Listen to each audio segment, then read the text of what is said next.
Alright. Welcome back to Nick Lenz's Comic Corner Classic, Less Known Classics. This is episode number 2482, Doubleshot number 2376.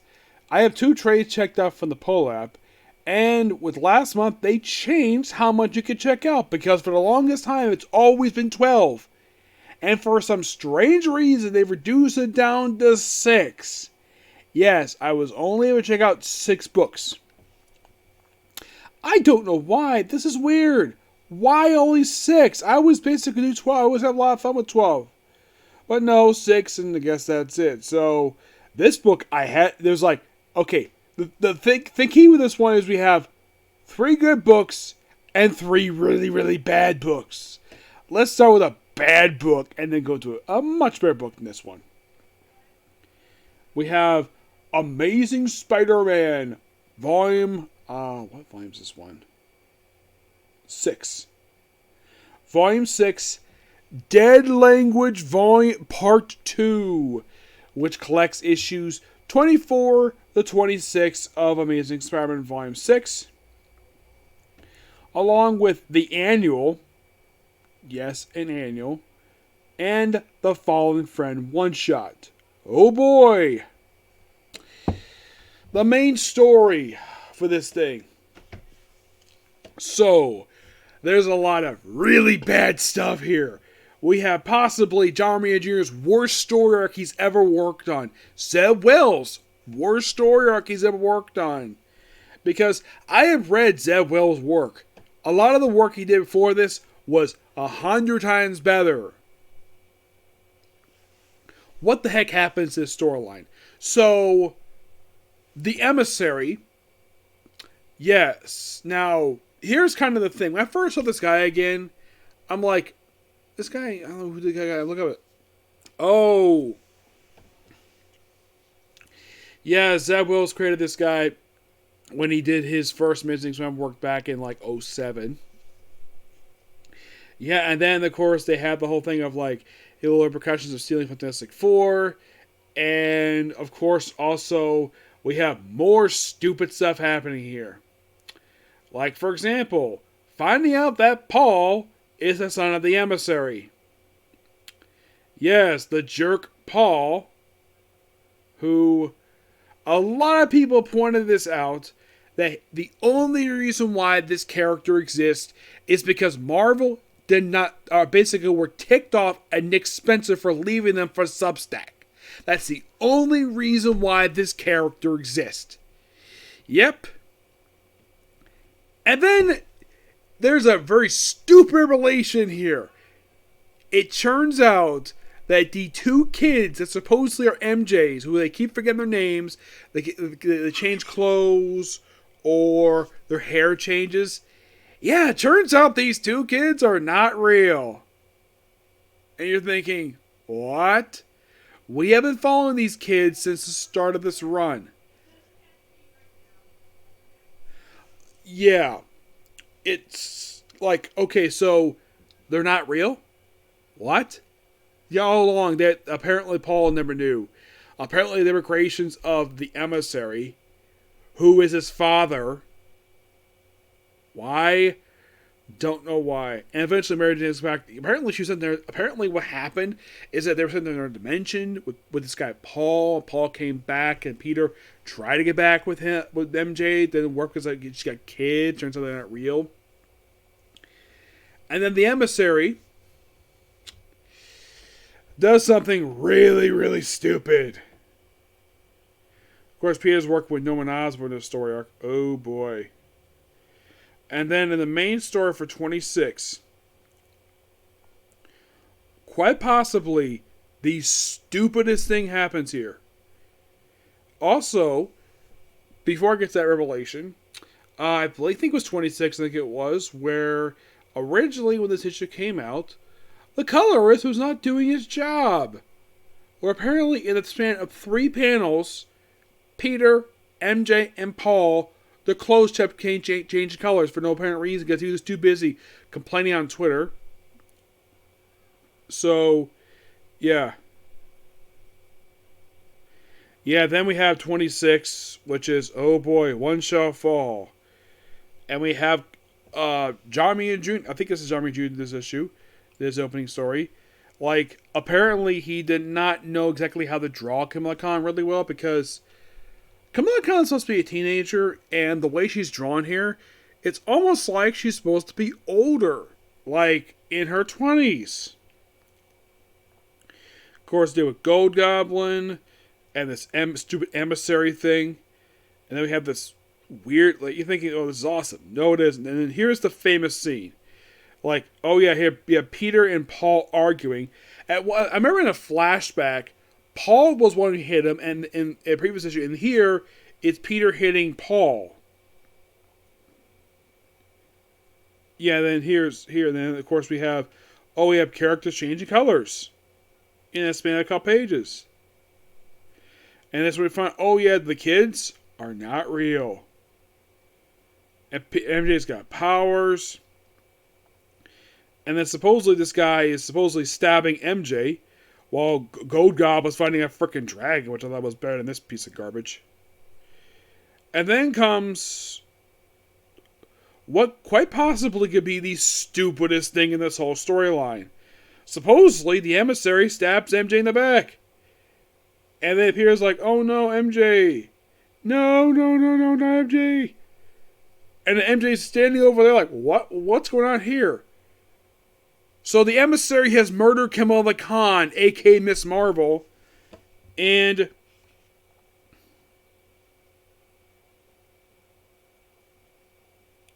here's something also really stupid here. Apparently, Zeb Wells did not get the memo from Marvel Team Up. Because, oh yeah, in this moment, Peter finds out that Kamala is Miss Marvel. And Kamala finds out Peter Parker's Spider-Man. And I'm like, and you read this, like, if you read Marvel Team Up, the one book that came before this already happened. And by the way, this happens again in another book. And then she dies. And then here's something really stupid. This artwork, oh my gosh. We have Kamala Khan just was murdered.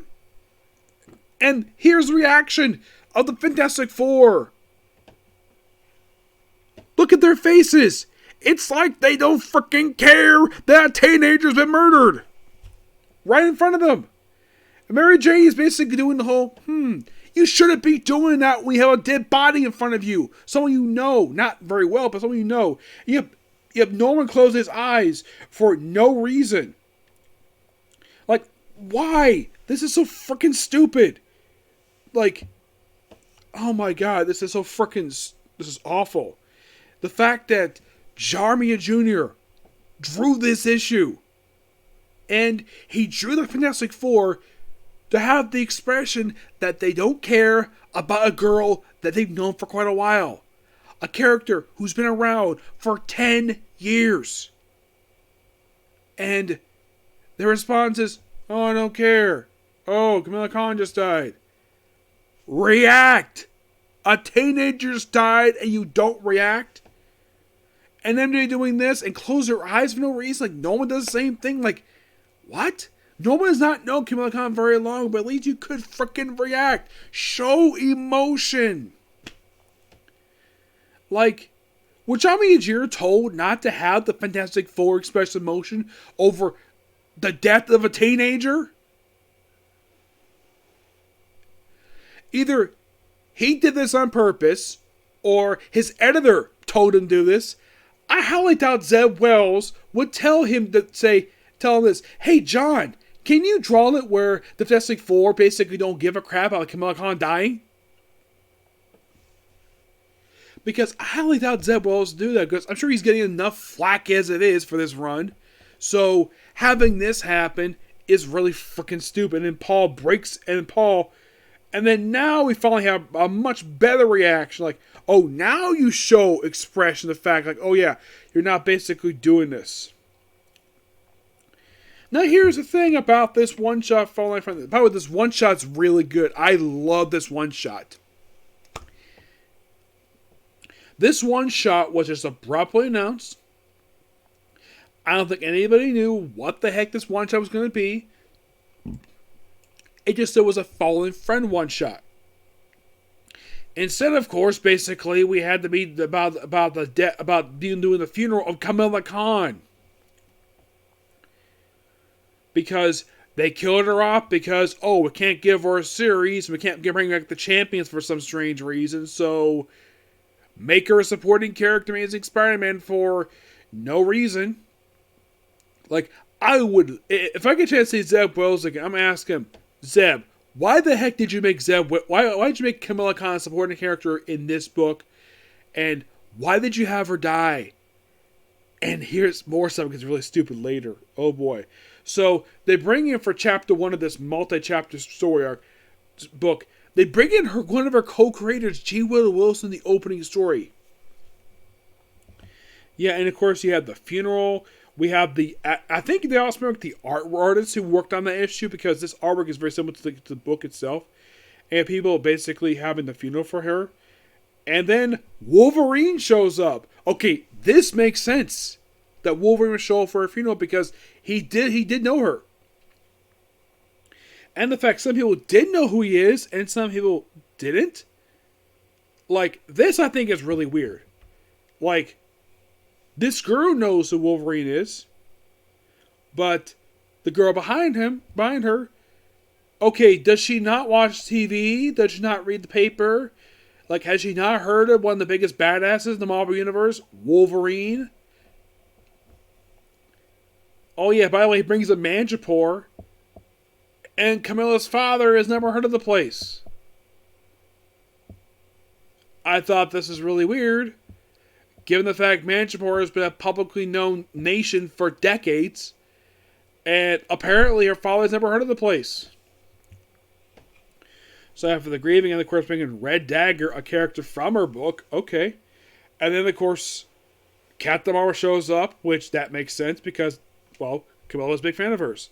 The second started with Mark Waid, champion, which this made total sense. They brought back Alberto Ramos for this. This is quite surprising. It's like this particular short story in this book is basically kind of an epilogue to. It's like basically a follow up to of course they reference the Champions book, which is amazing. And then right after this Avenger, they have Saad Ahmed, the guy who actually wrote the last Miss Marvel book. Well, they have Iron Man show up, who, paying respect, takes off his boots. And then we see Sam Wilson, Nydia, and of course everybody reading over it, even Doctor Strange. Okay. And then Captain America shows up. At least they know who he is. But how can you not know who Wolverine is? That makes no freaking sense. I mean, you know who Cap is. Okay, fine. But you don't know who Wolverine is? Okay, that makes no freaking sense. And then we have basically Thunderball basically making a ruckus. Like, keep it down, have a funeral. Oh, he's like, okay, I'll turn myself in now. And of course, Spider-Man shows up.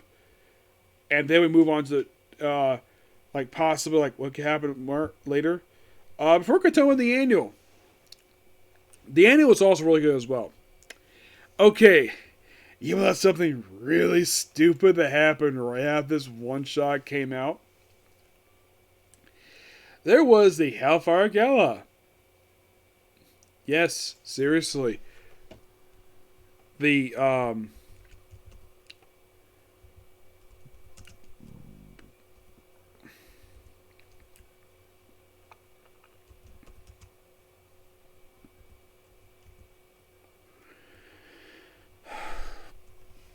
the Hellfire Gala one-shot that came out just this year. That came out just back in July. Not even 3 months ago. And by the way, this you might find interesting. Kamala Khan's death happened in May of this year. May.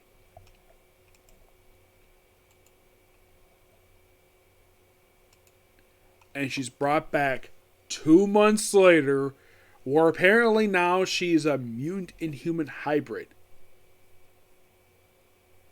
And they're giving her the power she has in the live action series. It's almost like Marvel has no idea what to do with Kamala Khan. Meanwhile, though, let's talk about a much better story, the annual. Of course, they also 25 and 26 have backup stories in it. Those were a heck of a lot better than the main story itself. The main story is basically all about celebrating MJ celebrating her aunt's birthday, and then she grabs her by the hair and accuses her of selling drugs, Krakoa, and she's completely out of control, and she looks like she's about to. And get this, apparently she was strong enough to pick up May, her closest friend, and throw her into an open drawer of a dishwasher that had knives sticking out. Look how Spider-Man came by to save, and of course, what happened to Anna? Well, after Spider-Man stopped her, of course he did not want to hurt her, because of course she's MJ's aunt. So, what did they do with her? They put her in a mental asylum. Yes, Anna Watson in a mental asylum. Yeah, then we have a story called Break In, Break Out, which features Spider-Man with this other girl. Yeah, this also involves Hallows' Eve as well. This is a loose follow-up to Dark Web. It's mostly put requesting to free Ben, but no, not really. It's a good story. I do appreciate the fact that it included Hallows' Eve here. I think there is a trade release for Hallows' Eve because I know there was a miniseries for her and she's got like a couple one-shots. If you know who Hallows' Eve is Ben Reilly's girlfriend Jeannie, who was created back in the 90s to be his Mary Jane Watson. And you have Welcome to Omaha Spider-Man, and of course you have Spider-Man basically just a lot of a really good annual. And him hang out with Felicia Hardy, party, and that's pretty much it. So, what ranking to give this trade? Dead Language, the main story. Here is my rating for this story, these issues. A 0 out of 10. It is awful. Really bad. The annual, I give that a 9. I give the Fallen Friend one shot a 10 because that was actually really good. But that's rated overall for the book. Alright, moving on to a much better story. We have Avengers X-Men Eternals Judgment Day, written by Karen Gillan. Now, I do have a bit of a story behind this one. For me. I actually put a request for my local comic shop to get this trade to come to the shop. This along with the companion book. Of course, the owner went to proper channels like Request and Diamond, and every week I tend to wonder what's going on with this book. Diamond, for some strange reason, kept canceling this book on me. Actually, more like the store. Yeah, this book and the companion book. For no reason. This book had just come out, and here's the thing. He kept requesting over and over again, and they kept asking it for no reason. It's on there on the website, but yet they say, they cancel it. Yeah, they kept canceling this book for no reason. I don't know what the reason why Diamond basically kept doing this. I mean, my local comic shop is not the only one who's had problems with Diamond. The one over in Tampa and over at Coliseum Comics, they had the same problem too. Where, and they come to a comic shop, you know what he does? You know what he does his order? He makes an order, they cut it in half, they give half order one week, and the other half the following week. Yeah. So basically, and he tried to back order this thing for me. He tried. I at least appreciate the fact because I'm a customer of his, so I appreciate he did this. But he gave up because he couldn't find a copy of this damn book. I'm like, the book just came out. Not even a year ago. And you can't find a damn thing? Now, it's not his fault. Now, I'm not sure exactly why this book became so unavailable. It is so baffling to me. So, this story. By the way, this book collects... it's a crossover that came out last year. which collects the 6-issue series. Yeah, this is 6 issues of A.X.E. Judgment Day, the Free Comic Day issue. There's also one for Avengers, X-Men, Eternals. Everything in here is written by Karen Gillian. The artwork for the main book is by Lero Schutte, and issue 6 is with Ivan Ferlori. The Free Comic Day issue is done by Dust Weaver. The Avengers one-shot, Federico Veneti. X-Men, Francisco Mobili. Eternals, Pascal Ferry. And that's it. Mostly put, the story is basically this. The Celestials have come to Earth to judge the world. And of course, and also the fact that somehow the X-Men's powers are related to deviants. So the Eternals will go after the Eternals. The Eternals will go after the X-Men for some reason. Here's the strange thing about the story. I never heard much anybody talk about the story last year when it was come out. Yeah, it just, like, nobody talked about it. Yeah, it's like this basically one of the radar. It's like, oh no, it's a crossover Marvel Comics.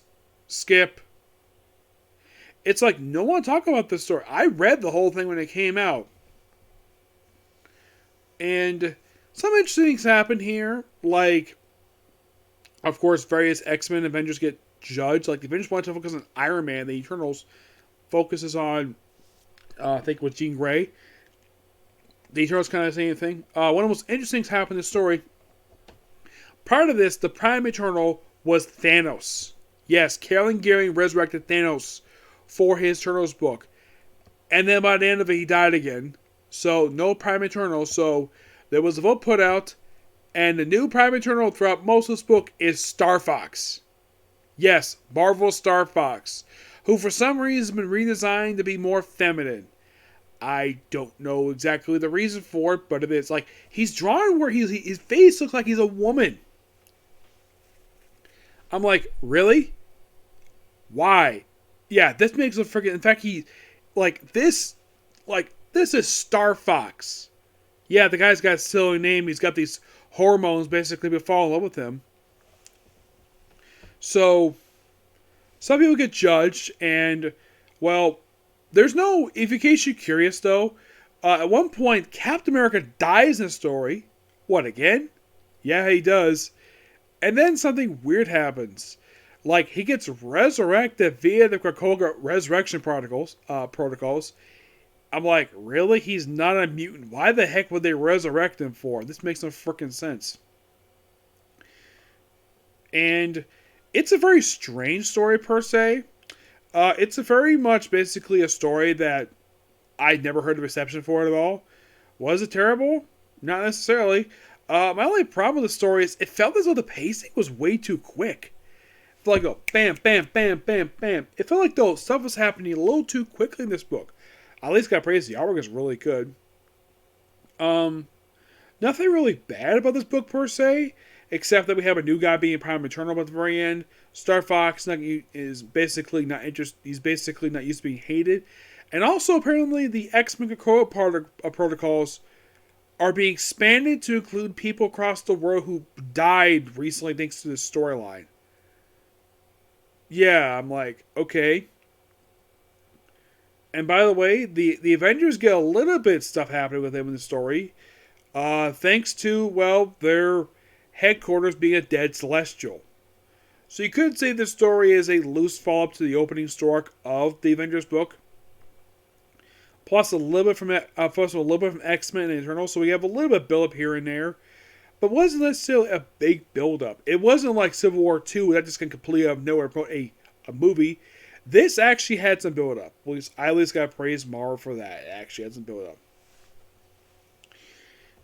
Sadly put, one of the books behind this thing was Fantastic Four, and it had 2 issues now by replacing writer, and then the book got relaunched. I didn't get the reason for that, but sadly put, basically, nothing really consequential. Like, was any books necessarily canceled this event? Not really. None were that I could think of.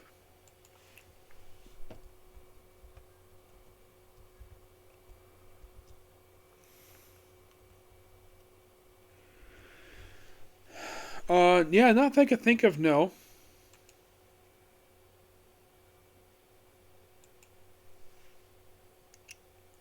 Yeah, of all the books that tied to this thing, I mean, none of them, as far as I can tell, were canceled. Not really. So the prelude was done in an Avengers story arc and some stuff for Eternals, Immortal X-Men. So at least it's done via two books written by Kieran Gillen, because Kieran Gillen writes Immortal X-Men. And of course some Avengers. The tie-ins, from what I can tell, not the only I'm looking at right now, if you think about it, is these books cease publication? Well, Fantastic Four got relaunched. Legion of X managed to last for another. Uh, let's see, for its Judgment Day tie-in, it managed to last for another 4 issues before being canceled. Wolverine, X-Men Red, X-Men X4, that's publishing. Immortal X-Men is still publishing. Avengers managed to last for another 6 issues before we started. Captain America, 8 issues just before the launch right away. So, the only book still publishing that was publishing during this thing was Amazing Spider-Man, Immortal X-Men, X-Men, X-Force, X-Men Red, Wolverine. Marauders had time this thing. Ended 6 issues later. Yeah. Not necessarily a bad story per se. It's just that it's not a story people talk about. That's the honest truth of the matter. Yep. Sweet.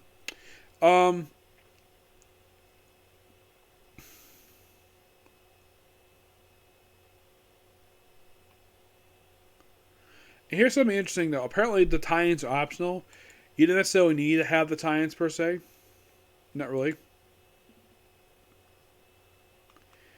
And you guys might be thinking, like, do we have any actual depths in this story? I think there was. Yeah, Cersei got killed off. Yeah, at one point in this book, she was actually held hostage by the Avengers, and she dies in issue 6. Yeah, they kill her off. Ajax, longtime member. Yeah, she becomes Ajax Celestia. Basically, she becomes new god for the Eternals, for reasons. Do we have any other deaths per se? We have the Prodiger. Yeah, something Hickman and Jason created sort of his run. Yeah, he comes back here. So we have this guy killed off here. So we have basically a couple deaths in the main book per se, but nothing really major per se. And also, for some reason, the Omega one-shot is not collecting this trade. You're thinking, really? Yeah, it's not collecting here. I don't really know the reason for it, but it seems strange, though. We actually have 2 deaths that stick. Mostly just Cersei. Yeah, I'm not sure exactly why just Cersei was the only one who died in this event and actually is currently still dead. Yeah, that's just kind of weird. I don't know, like, if you're going to ask me personally, like, is there any other deaths per se?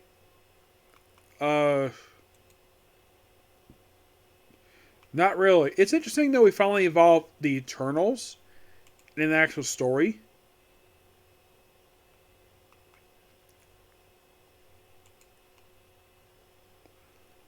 Well, okay, there's some of the depths. The Hex, they all get killed off here. The group of sisters. Jack of Knives. Yeah, Karen Gillen created this character, so of course, basically, he would kill him off here. Yep.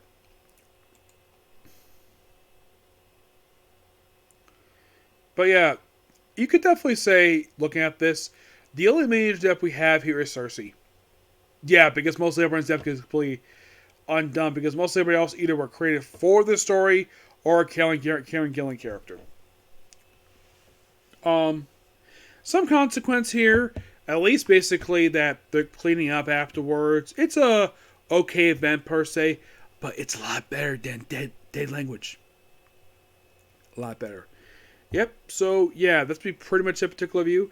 Next up is girlfriend. Okay, next video. Bye.